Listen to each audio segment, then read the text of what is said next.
I was really surprised to find you're known as the ultimate restaurateur, but you actually imagined that you were going to be the chef of the first restaurant. Well, the only reason I imagined I'd be the chef is that, keep in mind, as a poli-sci major at Trinity College, my expectation was that I was going to be a lawyer. A lawyer? Oh, I'm so glad you didn't become a lawyer. What changed my mind is the night before taking my LSATs, I was lucky enough to be out to dinner with my aunt and uncle and grandmother. And I was in a rotten mood because they were all having a great time. And my uncle says, "What's wrong with you anyway?" And I said, "I have to take my LSAT tomorrow." And he said, "Do you realize how long you're going to be dead?" And I said, "No, I hadn't really thought about that." And he said, "Well, I don't know either, but a hell of a lot longer than you're going to be alive. Why would you do something that you have no passion for?" Oh. And I said, "Because I don't know what else I could do." And he looked at me and he said, "You got to be kidding. All I've ever heard you talk about your entire life is restaurants and food." So on that Monday, right after that, I applied to the New York Restaurant School, which you'd have to be either dead or broke not to get into. And the rest is history. So from the very first week when you were at Union Square, you decided you were going to rethink everything about a restaurant. I remember that it was the first restaurant you could sit at the bar and eat dinner, which nobody could do. Isn't that crazy? Now you see it everywhere. Everywhere. I mean, well, you started it. The second thing I remember is that you had a lot of different wines by the glass, where before you could only have bottles, right? See, here's the thing. When I was in my late teens, my early 20s, I went to every restaurant in every city I could possibly go to, and often I was a solo diner. And I didn't ever like the feeling myself of not getting a reservation because I was only a party of one. So I said, I'm gonna answer that by welcoming people to the bar and also saying yes when they want to go to tables. And yeah, I'm gonna have a good wine by the glass because not every solo diner wants to order an entire bottle of wine. Sometimes we do. And sometimes two people don't want to order an entire bottle of wine. They want different wines. That's right. So one other innovation that you did I thought that was really important, and I don't think anybody ever talks about it, is the food.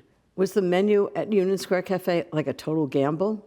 Union Square Cafe's opening menu had a very, very diverse sequence of recipes. You know, we had confit of duck with potatoes fried in duck fat and garlic. That had come from my time cooking in Bordeaux. I wouldn't want that. We had dishes that I'd learned in Milan and in Bologna. And I had the bejesus scared out of me when I spoke to a guy early on who used to do the food and beverage at the Harvard Club. And he said, "Tell me about your menu." And I did. And he said, "It's never going to fly, you know. When New Yorkers go out to eat, they don't say, 'What do I want to eat tonight? Do I want to eat eclectic?' They say, 'I want French, Chinese, Italian, pizza.'" Well, scared as I was, I listened to my gut, fortunately. Good for you. Why did you wait 10 years after Union Square Cafe to open a second restaurant?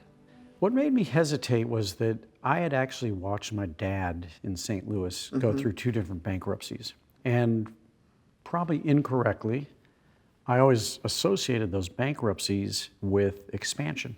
Taking on too much too fast. I wanted to inoculate myself against ever going bankrupt. And he died before I opened Gramercy Tavern, so he never saw Gramercy. He never saw the second one. But he must have been so proud of you. He was. When you're hiring somebody, what are the characteristics you're looking for? What we're looking for is what we call someone with a high HQ, a high hospitality quotient. Oh, yeah. Someone who is actually happier themselves while they're providing pleasure for someone else. And by the way, happy is not to be underrated, especially when you're in the world of hospitality. That's so great. We all have our own restaurant pet peeves. Jeffrey's is when they take his plate before everybody's finished. Makes him crazy. I remember being at a restaurant with you when a waiter came over and said, "Are you still working on that?" Do you remember this? I do. And we were just horrified because that's the worst thing you could say to any diner. Actually, the only thing worse is, "Are we still working on that?" Are we still working on that? A mutual friend of ours always says that you lead with your heart, which you do. How do you think about that? When you lead with your heart, you get a hug back.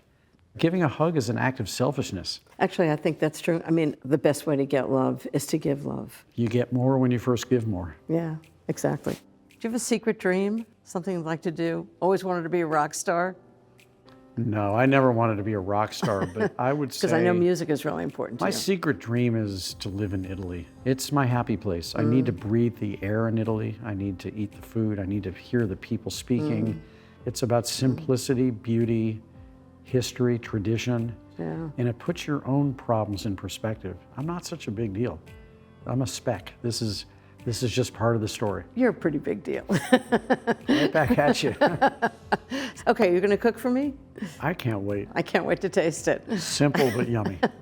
And a shakerado. Thank you. So much fun.